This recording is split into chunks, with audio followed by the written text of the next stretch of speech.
morning. I'm going to start with a story. So in 2010, I was teaching Pilates in Cambridge for a program called Forever Active. And the purpose of this program, like many councils run, it was a council-led program, was to keep the senior population active and healthy. I was told I needed to go onto a course to make sure I understood about how to work with this population better.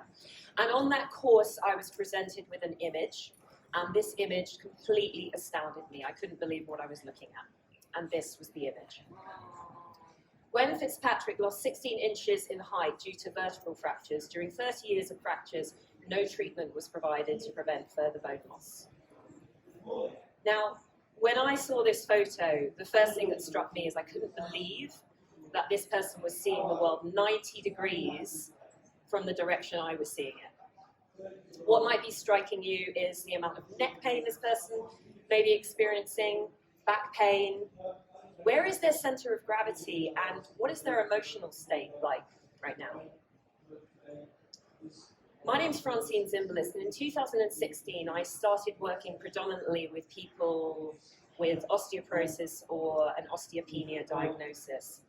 From sports rehabilitation to yoga, Pilates, and postural stability instruction, I've developed a fine-tuned method to approach people that engages my clients in a fun and educational, targeted way to keep them motivated, to ensure compliance, and make sure they're also working towards fracture prevention.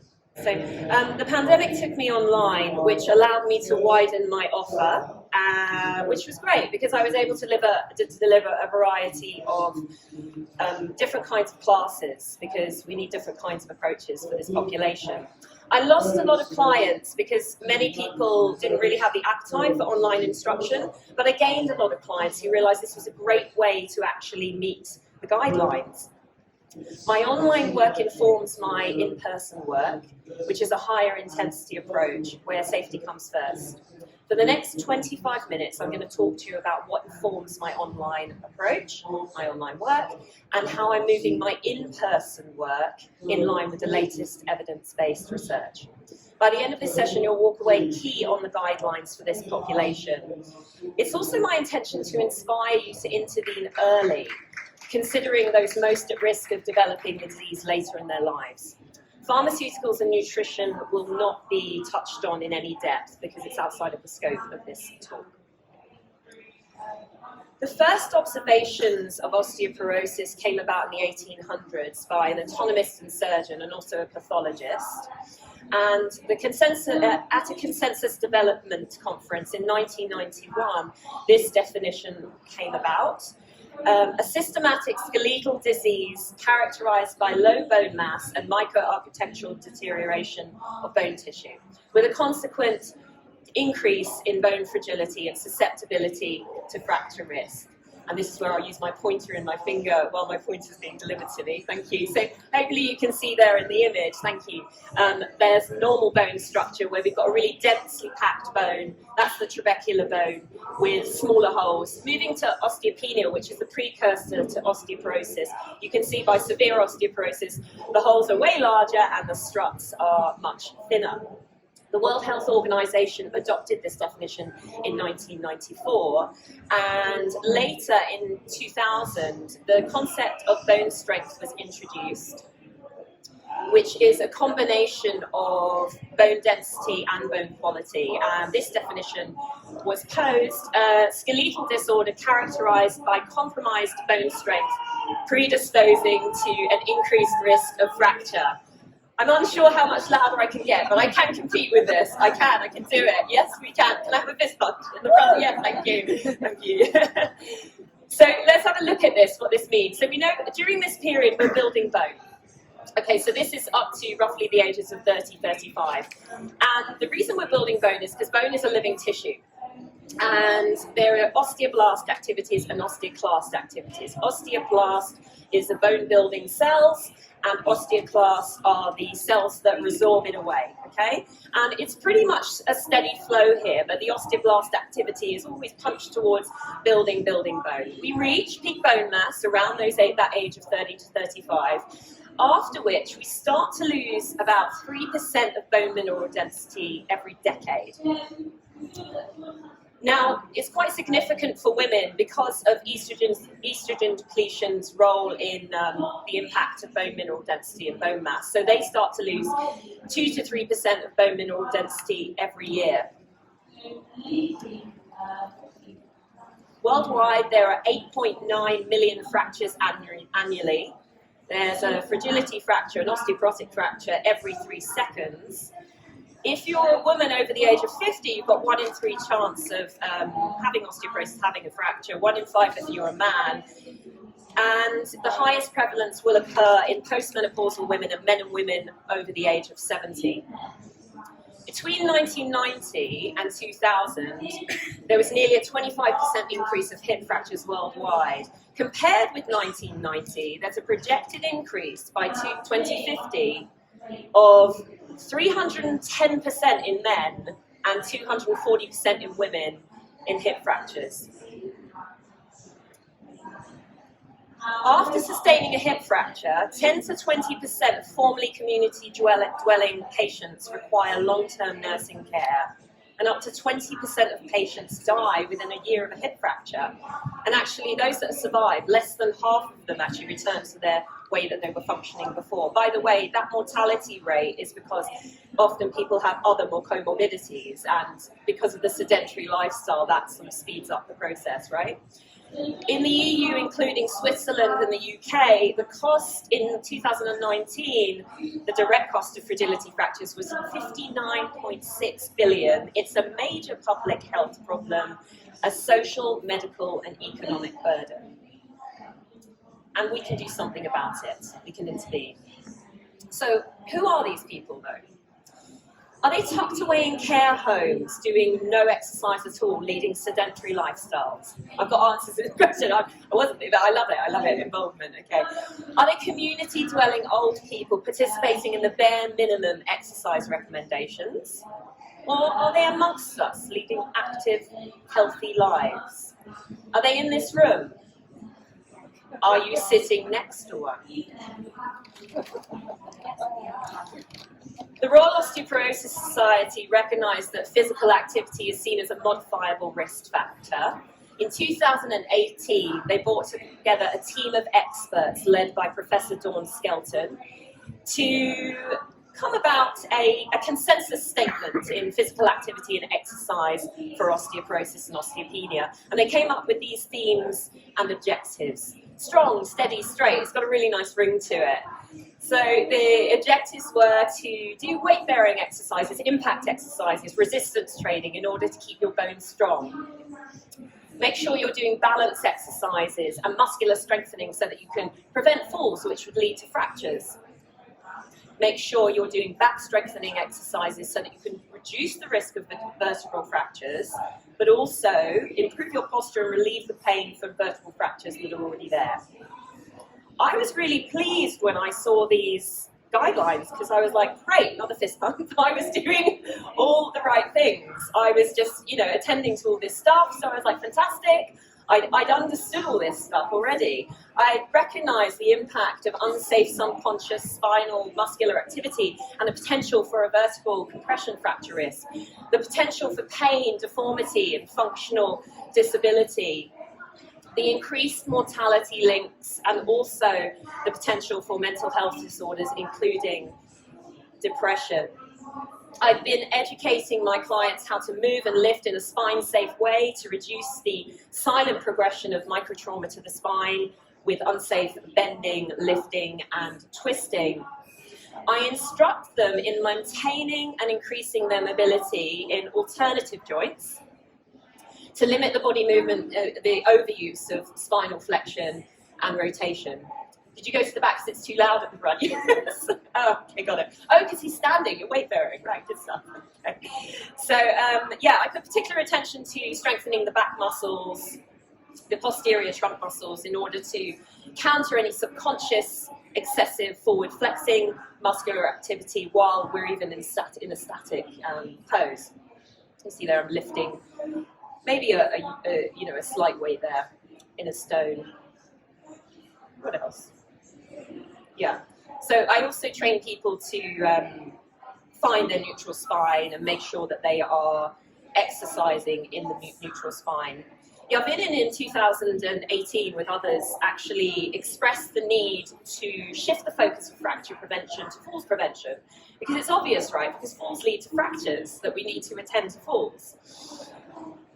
So I'm a postural stability instructor, which gives me an avenue to work with the falls management exercise program. It's a multi-component program proven to reduce falls and also reduce the fear of falling. It's got strength and balance exercises and mobility exercises. It also has elements of Tai Chi, which have also been proven to improve balance and upper thoracic flexibility. But I knew, because this program is mainly targeted at frailer older population, most of the people that come my way are actually over the age of 50, or they're roughly the age of 50. They're active in transition older adults, and they often need a more active approach. They come sometimes fractured, unfractured, stable, unstable. They can come really fit, just needing modifications of exercise programs that already exist. So I make sure that I am doing challenging balance exercises with them. It's really important that we are doing challenging balance exercises, because if we're not doing challenging balance exercises, we're not improving balance. So making sure that maybe we're not just sticking to the simplicity of standing on one foot. If you've got someone with you that's coping really well with standing on one foot, you need to bump it up quite quickly in terms of progression in your balance, and get creative as well to keep interest and give them ideas about how they can do balance exercises at home. And obviously here we've got an involvement of strength and balance exercises combined.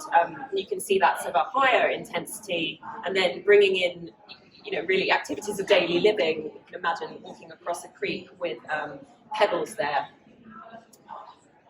I'm also able to dip into my yoga asana repertoire, which is a really nice creative mix, because yoga has been proven to improve balance.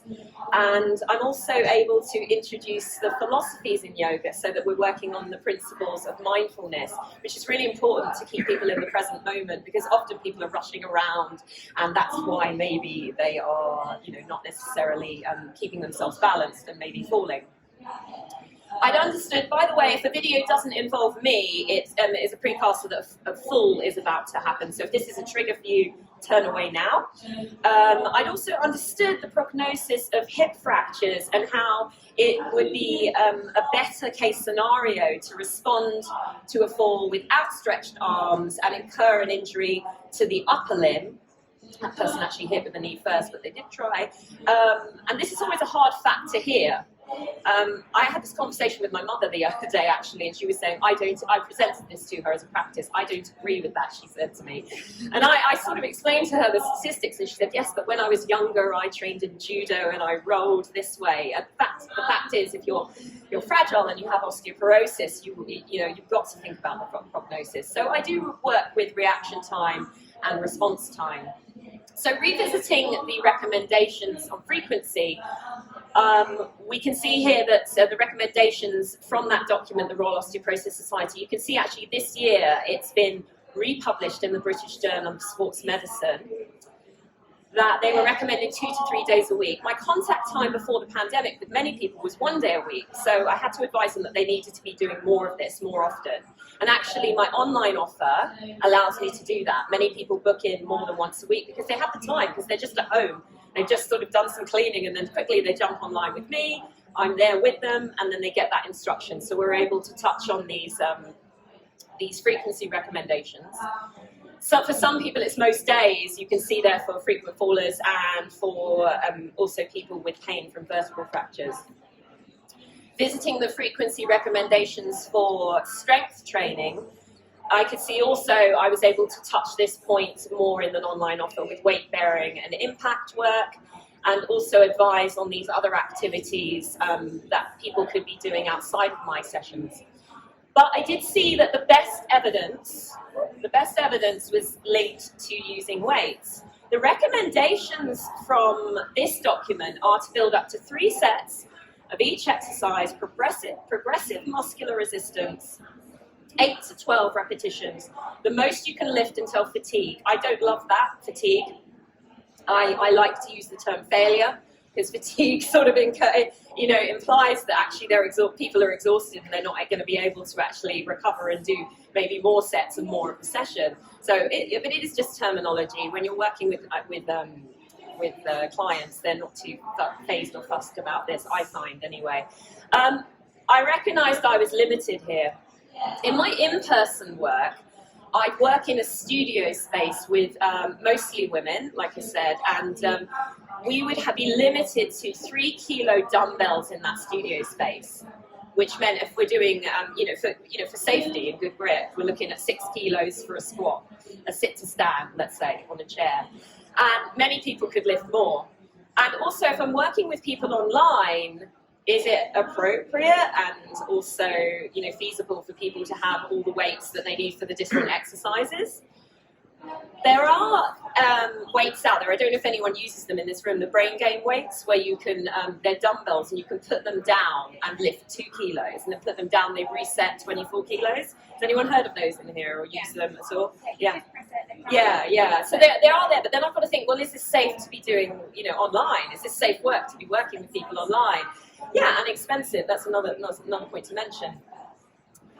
So I started to, wonder about the approach that I was working with, not the fall about to occur. These are all 50% reduced in speed, which is quite something if you think about what this is in full-time speed. What about the people that are unfortunate enough to land on parts of their body where if they were to sustain a fracture, the consequences are life-changing?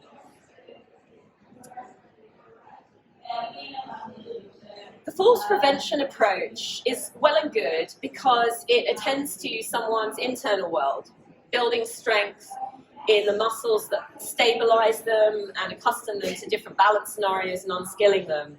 But to quote Duckham, while group or home-based exercise programs have an important role in reducing fracture risk by reducing risk of falls, they do not increase bone mineral density. To benefit bone mineral density and strength, as well as reducing fall risk, interventions may require a greater magnitude of progressive loading and/or a longer duration. So I'm thinking, great, okay, well, is there any evidence out there to guide me on how to find these thresholds? The answer is yes.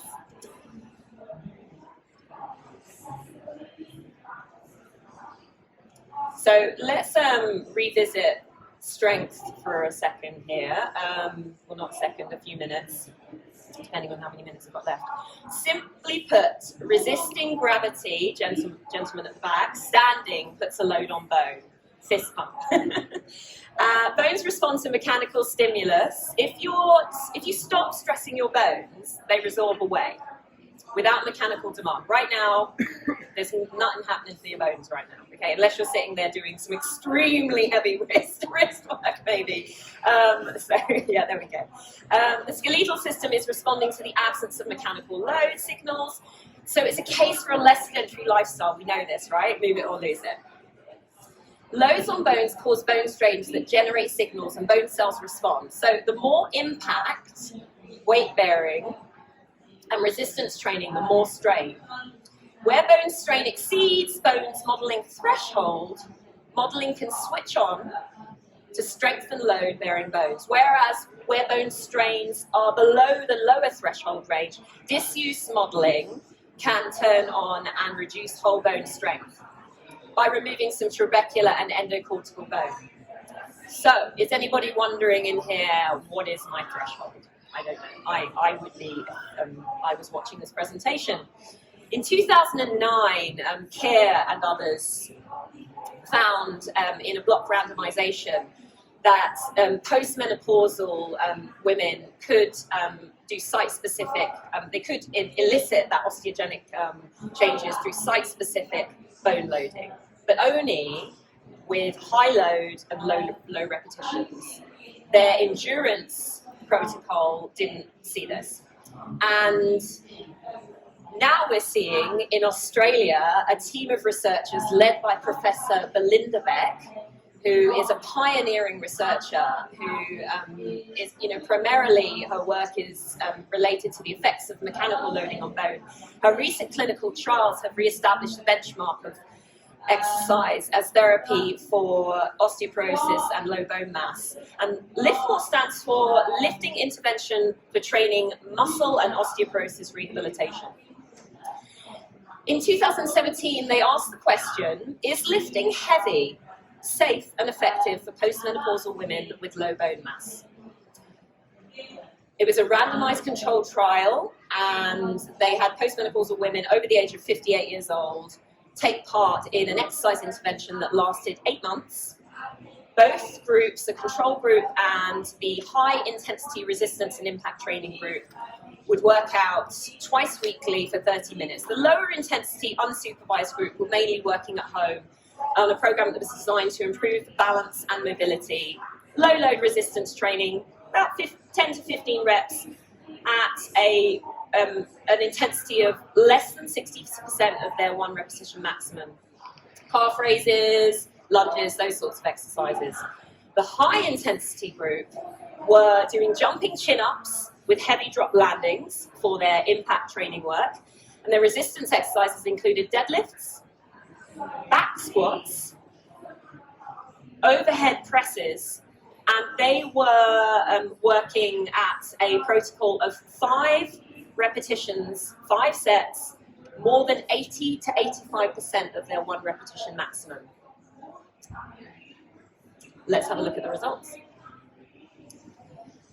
They saw improvements in posture, falls reduced, there was increases in height, leg and back extensor strength increased, 5 times sit to stand reduced in speed, there was an improvement in functional reach and vertical jump, but best still, the exercise intervention group was superior to the control group in lumbar spine and femoral neck bone mass and femoral neck geometry.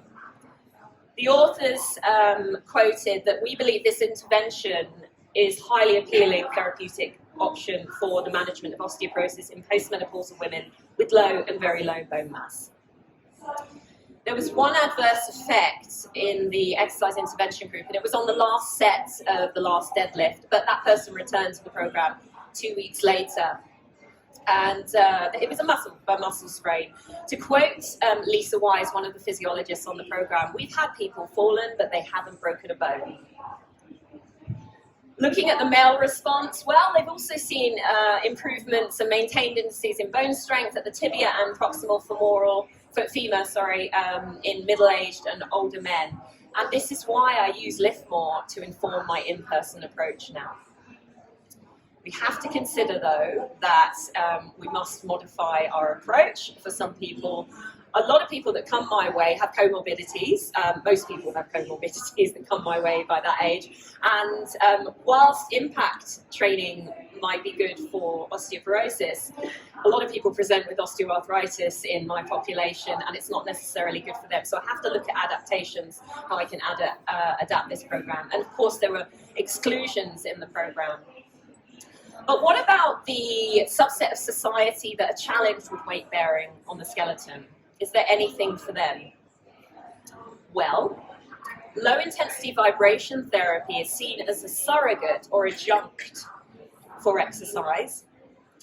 Professor Clinton Rubin at Stony Brook University in New York posed the question many years ago, what's the minimal signal one can put into the skeletal system in order to inhibit resorption? And he has developed a device that generates an exceedingly small strain at a large number of cycles. So he would play with the cycles and the strain to get this sort of perfect setting.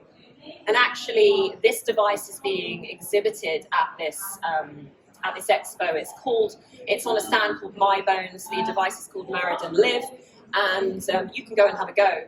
You can drink a cup of tea while you're standing on it. It's at low intensity. It's very interesting stuff. People would stand on it 10 minutes a day, The advice is to stand on it 10 minutes a day. There's no harm in doing it in a little bit more. It can pair well with physical activity. So doing that and physical activity pairs really well. A couple of my clients have this machine. They attend my classes and spruce up as well on the machine. It stimulates bone growth.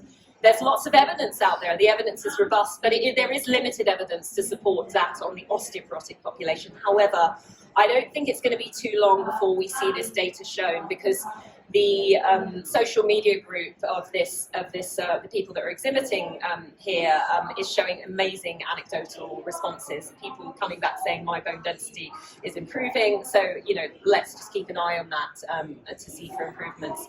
We must be warned, though. I've got an interview on my YouTube channel, a 90-minute interview with Professor Rubin, actually, all about this, if anyone's interested. He warns against high-intensity vibration, that it is a nasty pathogen. So we shouldn't just be putting any osteoporotic, osteopenic people on these high-intensity platforms. So be very, very warned about that and go with caution.